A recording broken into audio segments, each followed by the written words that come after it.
저는 방향성에 대해서는 좀 우상향이지 않을까. 오히려 지금은 중국 증시를 조금씩 사 모아도 되는 구간. 와.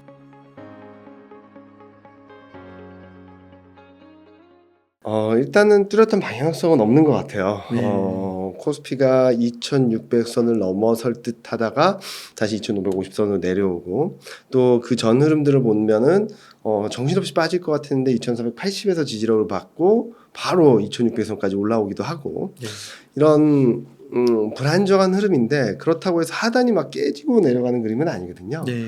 이런 것들을 본다면은 당분간은 박스권 등락을 이어가는 그림이겠다. 이 와중에 외국인 매도해서 어떻게 해요? 라고 많이 물어보신데요. 외국인 수급을 보면은 매도하는 것처럼 보이지만 2차전지를 빼고 보면은 사고 있거든요. 네. 특히 반도체, 자동차, 기계, 조선, 인터넷, 여기에다가 금융, 증권보험은행, 플러스 통신까지 사고 있어서 기존 주도주와 배당주를 좀 투트랙으로 가져가는 것이 아닌가라는 생각을 하고 있어서, 그런 것들도 한번 투자 전략 측면에서 한번 고민해 볼 필요가 있겠다. 무조건 시장이 나쁘다, 안 좋다라고 하기보다는 그 안에서 숨어 있는 뜻들을 좀 찾아보는 시점이 필요하지 않을까라는 예상을 하고 있습니다. 네. 2차전지는 왜 안 사는 걸까요? 전죠. 네. 너무 비싸다고 생각을 하는 거겠죠. 아. 그리고 또 이 코스피 시장에서 대장주라고 할 수 있는 종목을 보면은 2차 전지로 매출이 안 나와요, 아직까지.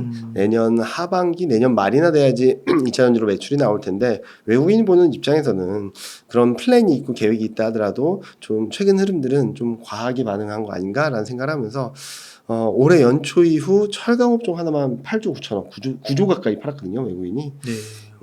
외국인 수급이 좀 진정이 돼야지 2차 전지가 조금 더 안정을 찾을 수 있지 않을까라는 예상을 하고 있습니다. 그럼 하반기 코스피는 좀 어떻게 전망하세요? 하반기 코스피는 여기 보시면은 범피 2023, 스트레이트 2024라고 말씀드린 것처럼 네. 11월 정도까지는 여전히 계속 왔다 갔다 하는, 범피라는 의미가 울퉁불퉁하다, 왔다 갔다 한다라는 뜻인데, 그런 흐름들이 좀 더 이어질 것 같은데, 그렇다 하더라도 24년에는 좀 더 명확한 그림들을 보여주지 않을까라는 생각을 하고 있거든요. 네. 그래서 제가 예상하는 코스피 경로는 막 시장이 무너지는 그림이라기보다는 2530, 2520에서 지지력 테스트를 하면서 반등했다가 또 밀렸다가 또 반등했다가 밀렸다, 그러다 이제 올해 말 내년 초쯤 가서는 박스권 상단을 넘어서면서 좀 방향성을 좀 만들어가지 않을까라는 생각을 하고 있어요. 그런데 여기서 왜 밀리냐라고 하신다면은 여러 가지 변수들이 있긴 하겠지만, 이런 변수들이 좀 시장을 발목을 잡을 것 같아요. 자, 미국은 경기가 둔화되긴 둔화될 텐데 어느 정도로 둔화될까? 네. 침체는 아닐까? 지금은 침체가 아니라는 게 굉장히 세게 들어와 있긴 하지만, 물가는 둔화될 것 같은데 어느 정도 레벨일지, 그리고 중국 경기는 바닥은 찍은 것 같은데 회복될 수 있을지, 부동산 리스크라고 하는데 그게 수면 위로 가라앉은 건지, 한국 수출도 올라오긴 올라올 텐데 실적 어느 정도 올라올지, 실적도 올라갈 거예요. 2분기 대비 개선되는 모습들을 보여줄 텐데, 지금 3분기 실적이 2분기 대비 12조가 늘어난대요. 네. 이게 가능할지 것들을 좀 검증하고 싶어 할 것 같아요. 특히 이 그림들을 보시면은 위에 요 경기 물가, 경기 부동산, 수출 실적을 보시면은 여러 가지 얘기들이 있긴 하지만 명확하게 이게 이거다라고 말할 수 있는 부분들은 별로 없거든요. 네. 그래서 4분기 동안에는 이런 변수들을 좀 확인하려는 과정들이 들어갈 텐데, 근데 그렇다고 해서 베스트 시나리오라고 해서 시장이 막 올라가고 워스트라고 해서 막 빠지는 그림이 아니에요. 그러네요. 밴드를 보시면은 베스트 시나리오라 하더라도 2500에서 2700, 베이스 시나리오도 2450에서 2650, 워스트 시나리오라 하더라도 2400에서 2550 정도거든요. 즉 밴드 레벨이 좀 왔다 갔다 할 뿐이지 방향성이 바뀌지 않을 거다. 왜냐하면 경기 둔화되는 건 다 알고 있습니다. 폭이나 레벨이 문제죠. 물가 둔화될 것으로 다 알고 있어요. 근데 수준이 문제겠죠. 그리고 중국 경기도 바닥을 통과한 것 같긴 해요. 근데 얼마나 회복될지에 대한 고민이고, 한국 수출도 개선될 거긴 한데 얼마나 개선될지, 네. 실적도 올라오긴 할 텐데 지금 기대에 충족할지, 즉 방향성에 대한 부분들은 분명히 있는데 좀 레벨에 대한 고민이 있다라는 거죠. 내년을 좋게 보는 이유 중에 하나는, 일단은 경기는 어찌됐든 간에 바닥을 잡고 턴어라운드 할 것이고, 물가가 언제 2%대로 가는지가 관건이긴 하지만 결국에는 금리 인하할 것이다. 네. 그러면은 경기 모멘텀은 완만하게 회복되고 플러스 요인이 될 것이고, 유동성 모멘텀도 결국에는 플러스 모멘텀이 되겠죠. 그러면 저는 이 두 조합이 시장에 긍정적인 영향을 줄 거라고 보고 있고요. 이렇게 말씀드리면은 많은 분들이 경기 나쁘면 어떡해요? 자, 그럼 경기 변수는 마이너스 효과를 주겠죠. 증시에. 그런데 그로 인해서 금리 인하가 좀 더 빠르게 전개되고 많이 전개되게 된다면 유동성 모멘텀의 플러스 힘이 좀 더 세질 거라고 보고 있어요. 그리고 또 한편으로는 경기가 너무 좋아서 금리 인하 안 하면 어떻게 해요? 제일 좋은 거죠. 금리 통한 유동성 변수는 제로라 하더라도 경기 모멘텀이 굉장히 강한 플러스를 줄 수 있다고 보고 있어서 24년이 좀 스트레이트하다고 말씀드린 이유는 경기 유동성 모멘텀을 조합해 봤을 때 어떤 변수가 되든 간에 증시에는 플러스 요인이 되지 않을까라는 생각을 해서 저는 방향성에 대해서는 좀 우상향이지 않을까라는 전망을 드리고 있습니다. 근데 좀 낙관적으로 생각하면 네. 저 워스트 시나리오에서도 2,400이니까 네. 지금에서 뭐 10%도 안 되는 네, 수준이잖아요. 되게 조금 박스권이라고 보시면 될 것 같고요. 저는 솔직히 말씀드리면 여기는 60%라고 말씀드렸지만 네. 저는 최근 확률적으로 여기가 40, 50 이 정도로 조금씩 그래요? 올라가고 있는 것 같아요. 그거는 좀 천천히 말씀드릴 텐데 최근 CPI가 반등을 했다고는 하지만 주거비 물가가 좀 빠르게 떨어지고 있거든요. 네. 그런 것들을 보면은 코어 CPI는 예상보다 좀 빠르게 떨어지지 않을까라는 기대를 하면서 저는 베스트 시나리오 가능성도 그래서 11월까지는 답답한 흐름이겠지만 12월부터 시장이 먼저 움직일 가능성을 조금 더 열어놓고 보자라는 말씀을 드리고 있습니다. 그래서 그 외국인들이 좀 2차 전지는 좀 상반기 때 올라기도 했고 네. 그래서 좀 빼고 네. 뭐 반도체 아까 배당, 네. 통신증권 네, 이런 것들 네, 좀 네. 담는다 생각해도 되는 거예요. 네. 지금 보면은 많이 오른 종목들은 조금 피하는 양상이 있고요. 네. 반면에 주도주긴 하지만 6월 9일 그러니까 요 그림을 보시면은 코스피가 박스권 상단을 도달한 때가 이때거든요. 네. 이때 이후 증시는 계속적으로 박스권 등락만 보이고 있는 거죠. 여기서부터 시장이 주가가 상대적으로 약했던 반도체, 자동차, 기계 업종들을 중심으로 사고 있고 인터넷도 사고 있고요. 그리고 배당 관련된 종목들을 사고 있다는 것은 당분간은 방향성이 뚜렷하다기보다는 좀 매집을 하고 있는 것이 아닌가라는 예상을 하고 있습니다. 그러면 내년이면은 얼마 안 남았네요. 네, 내년은 얼마 안 남았죠. 그래서 앞으로 드릴 말씀도 지금 좋다 나쁘다라기보다는 지금 이후 내년의 변화가 어떻게 될지에 대해 포인트를 좀 더 두고 말씀을 드리도록 하겠습니다. 네. 그 중국 경기를 좀 여쭤보고 싶은데 네. 아까 그 보여주셨던 3번 슬라이드 보면은 네. 이게 중국을 봤을 때 네, 베이스 시나리오는 턴어라운드라고 나와요. 네. 근데 지금 뉴스에서는 되게 안 좋은 뉴스들 많잖아요. 그쵸. 그래서 중국은 좀 어떻게 보고 있으세요? 일단은 자 중국 경기 안 좋은 건 다 아실 거예요. 네. 어느 정도였냐면 경제지표 서프라이즈 인덱스를 보면은 지금 마이너스 90 가까이 갔다가 이게 마이너스 10%대까지 반등을 하고 있는데 여튼 경제지표들이 굉장히 안 좋았다라는 그림이죠. 그런데 증시는 별로 반응하지 않았어요. 알고 있으니까. 네. 그리고 또 하나는 경기 부양 정책에 대한 피력을 하면서 실질적으로 경기 부양 정책, 지준율이나 금리 인하가 나오면서 경기 불확실성을 정책적인 측면에서 좀 보완을 해줬다라고 볼 수 있겠죠. 그러면은 진짜 경기가 얼마나 나쁘냐? 아까 말씀드렸듯이 저점 통과 또는 턴어라운드라고 말씀드렸는데 일단은 경기가 나쁜 건 다 알고 있으니까 웬만큼 경제 지표가 나빠서 시장이 많이 반응을 하지 않았어요. 네. 근데 8월 달에 시장이 충격을 준 건 두 가지죠. 첫 번째로는 디플레이션 우려. 두 번째로는 부동산 위기. 네. 자, 디플레이션 우려는 좀 해소되는 것 같습니다. 8월 CPI를 보면은 여기 보시는 것처럼 플러스 반전을 다시 했어요. CPI가. PPI도 마이너스 폭을 줄이고 있고. 자, 기저효과. 이제부터 CPI는 둔화되는 그림으로 갈 텐데 이게 더 떨어지기보단 완만하게나마 올라가는 그림이 나올 수 있어서 디플레이션 우려는 좀 지나갔다. 정도로 보는 게 맞을 것 같고요. 그리고 수출입 증가율은 아직까지 마이너스인 건 맞아요. 그런데 예상했던 마이너스 11%대보다는 좋은 그림을 보여줬고 지난달 7월보다는 회복되는 모습을 보여줬죠. 두 지표 모두 다 바닥을 통과하고 있다라는 정도로 해석을 할 수 있을 것 같아요. 네. 그리고 지난주에 발표된 그림을 보시면은 소매 판매 산업 생산을 보시면은 소매 판매는 4.6, 산업 생산은 4.5. 이게 예상치는 소매 판매는 3이었고요. 네. 근데 4.6이 나온 거예요. 산업 생산은 3.9였는데 4.5가 나온 거예요. 네. 이것 또한 7월보다 회복되는 모습을 보여줬고 예상보다 좋은 그림이죠. 자, 전반적으로 봤을 때 되게 나빴던 안 좋았던 국면에서는 조금씩 바닥을 탈피하는 듯한 모습들은 보여주고 있고 네. 예상 기대가 너무나도 낮았다 보니까 기대보다 좀 좋은 그림들을 보여주고 있다 정도로 평가를 할 수 있을 것 같아요. 즉 더 나쁘게 볼 이유는 없다. 나쁘다고는 하지만 그렇게 나쁘게 보지 말자라는 말씀을 드리고 싶고요. 이거는 뭐 전에도 말씀드렸던 것 같은데 이제 벽경 컨트리 같은 얘기 별로 안 합니다. 왜냐면 이제 수면 아래로 가라는 것 같거든요. 찻잔 속의 태풍은 맞아요. 그런데 많은 분들이 오해하시는 것 중에 하나가 1위 기업이라고 해서 망한다고 해서 이게 중국 경제, 중국 부동산에 막 엄청난 영향을 주지는 않을 거라고 보는 거거든요. 자, 이렇게 보시는 게 좋을 것 같아요. 실리콘밸리뱅크 사태, 한국의 새마을금고 사태, 그리고 이번 중국 벽개원 사태. 다 셋 다 뭐가 있냐면은 취약하고 힘들고 위험했던 기업이 문제가 생긴 거예요. 네. 자, 그럼 여기서 문제가 생기면은 망가질까? 경제가 망가지고 증시가 망가질까? 아니죠.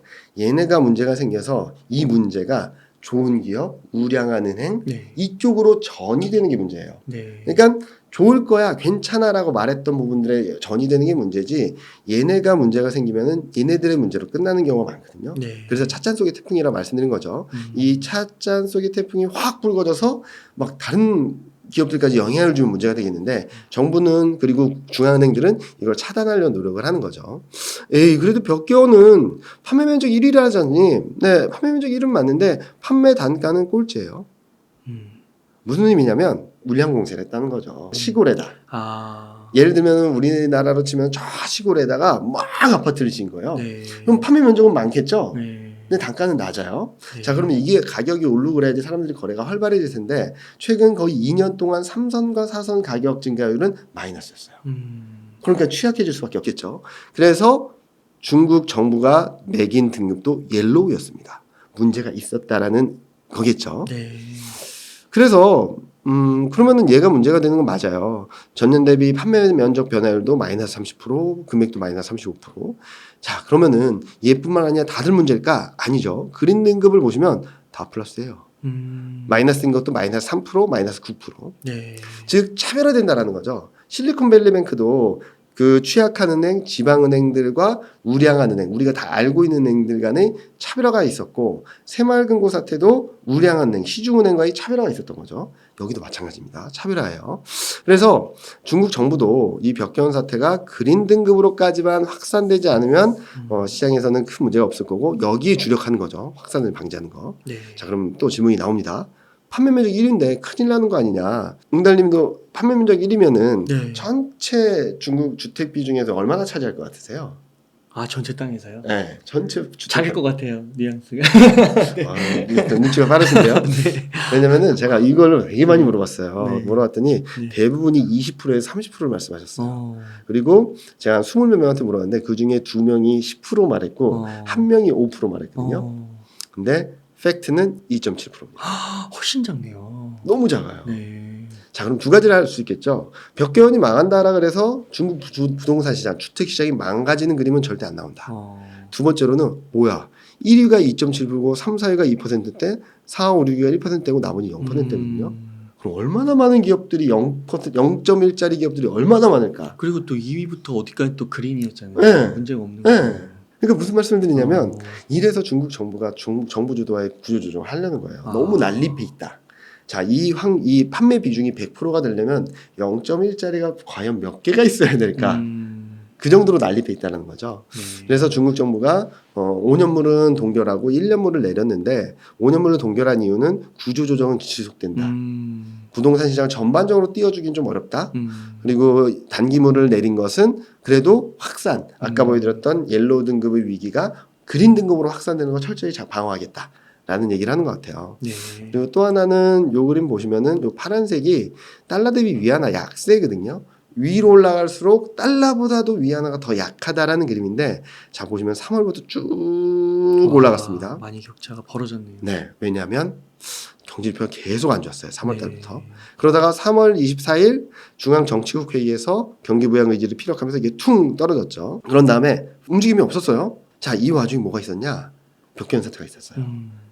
자, 진짜로 벽개원 사태가 부동산 위기로 가고 경제 위기로 갔다면 달러 대비 위안화 환율이 멈춰 있었을까요? 더 올라가야 되죠. 날라갔어야 돼요. 네. 그러니까 무슨 말씀을 드리냐면 여러 가지 공포 심리를 조장할 만한 여러 가지 뉴스 이벤트들은 많았지만 실질적인 글로벌 매크로 플레이어들은 별로 신경 안 썼다.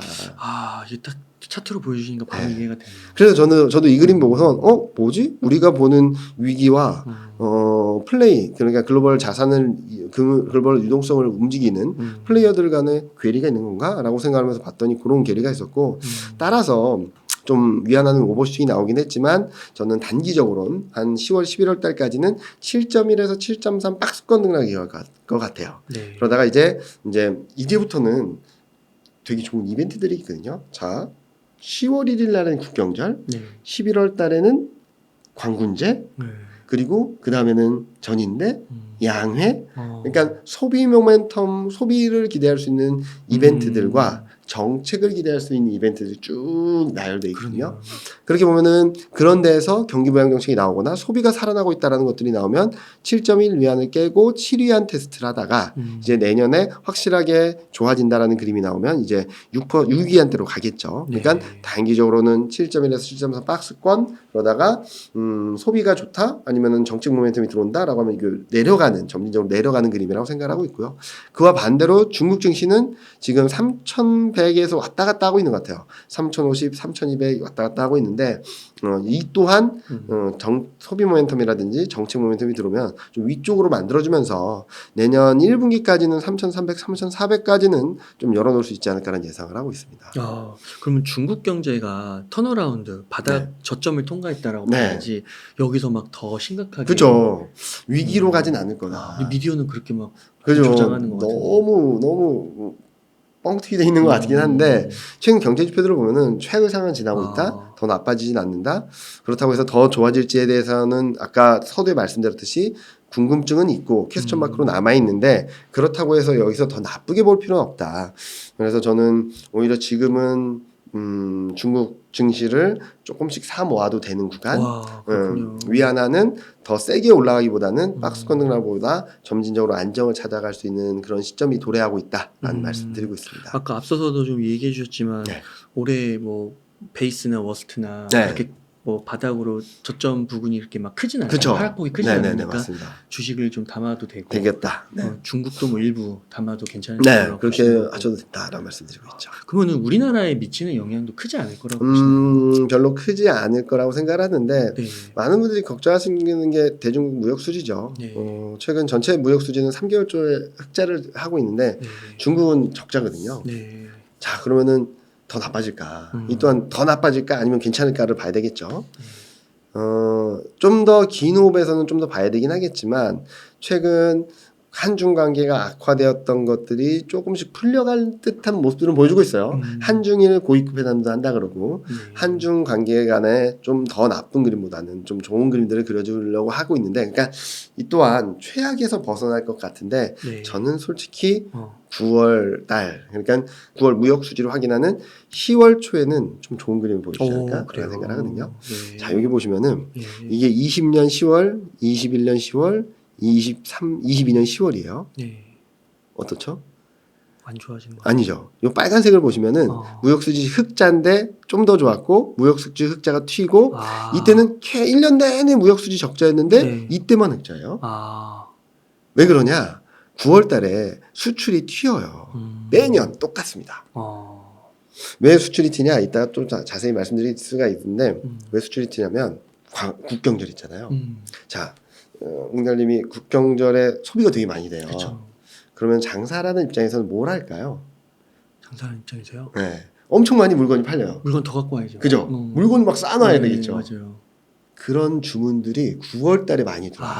그렇구나. 네, 그래서 9월 달에 수출이 좀 튀는 모습들을 보여주고 있어서 일단 9월, 10월 정도까지는 중국 수출이 조금 좋아지면서 무역 수지가 적자폭이 더 줄어든지 아니면 흑자 전환하든지 제가 10일까지 수출 데이터를 봤더니 반도체는 연중 최고치를 넘었어요.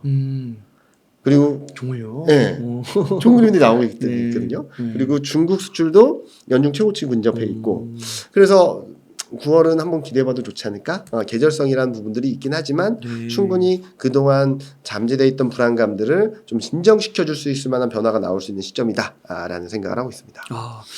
이 질문지에 제가 안 넣었는데 너무 질문을 좀 드리고 싶은 게 네. 한국 경제도 네. 좀 턴어라운드 부분이라고 할 수 있는 건가요?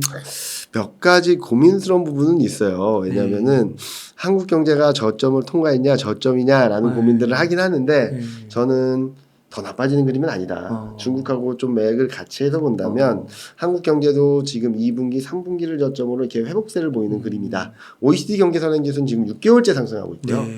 그리고 통계청에서 발표하는 선행지수도 3개월째 상승을 하고 있어요. 그런 것들을 본다면은 경기는 저점을 통과하고 있다. 근데 왜 시장이 그렇게 안 먹히냐? 첫 번째로는 수출인 것 같아요. 네. 수출이 부진하다라고 하는데 아까 말씀드렸죠. 9월 달에는 수출이 항상 좋았습니다. 네. 예, 그런 그림들이 나오게 된다면 한번 증시에는 좀 긍정적인 변화를 야기하지 않을까라는 말씀을 드리고 있고요.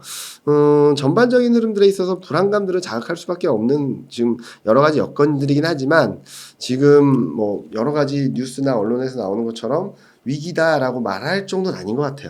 너무 좀 과하다. 특히 실적만 놓고 보면 2분기 실적도 좀 회복되긴 했지만 네. 3분기, 4분기 내년 실적이 올해보다 50% 이상 증가한다는 전망이 들어와 있거든요. 그렇게 보면 지금보다 더 나빠질 것인가를 고민할 때는 더 나빠지진 않을 거다.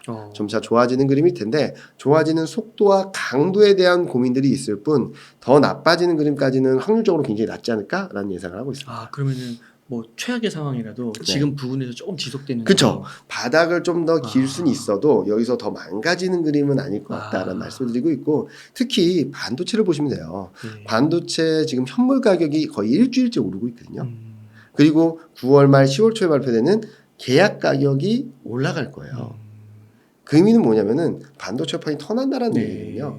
자, 한국 시장에서 가장 비중이 높고 그리고 주식 시장에서도 가장 비중이 높은 반도체가 턴어라운드하고 가격 자체가 올라간다는 의미는 좀 더 나쁘게 보지 말자 정도의 시그널로 생각을 하시면 좋을 것 같습니다.